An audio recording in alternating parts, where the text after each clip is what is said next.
తనూజ, కళ్యాణ్ ఇద్దరు కలిసి సంజనాని rough ఆడుకున్నారండి. So చూడటానికి చాలా కనుల విందుగా ఉంది. సో రాత్రి ఇమాన్యుయల్ దొరికాడు, తెల్లారి సంజన గారు దొరికారని చెప్పాలి. సో సంజన గారు ఉన్న చోట ఉండకుండా పొద్దున్నే లేచి కళ్యాణ్తో పంచాయతీ పెట్టుకుంది. ఏమని, నన్ను ఎందుకు నామినేట్ చేసావు, క్లోజ్ అవటానికా, తనూజతో క్లోజ్ అవటానికా అని పొద్దుగాల ఆమె అసలు పాయింట్ లేవనెత్తి ఈ ఆర్గ్యుమెంట్ కి నాంది పలికింది.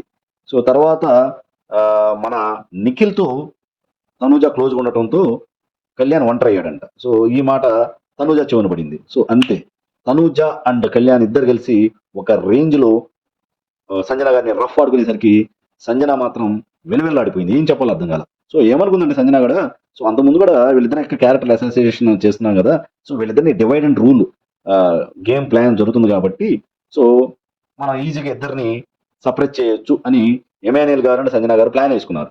సో ఇక్కడ ఏమైంది, వాళ్ళిద్దరు ఇంకా దగ్గర అయ్యారు.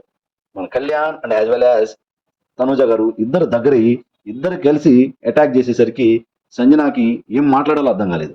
సో అందుకనే ఇలాంటి పిచ్చి పిచ్చి ఆలోచనలు, divide and rule game play చేస్తున్నారు. సో మధ్యలో నిఖిల్ని ఇరిగిచ్చేసి కళ్యాణ్ని తనూజకి దూరం పెట్టాలని ట్రై చేశారు. అది వర్కౌట్ కాదమ్మా, అది అవదమ్మా.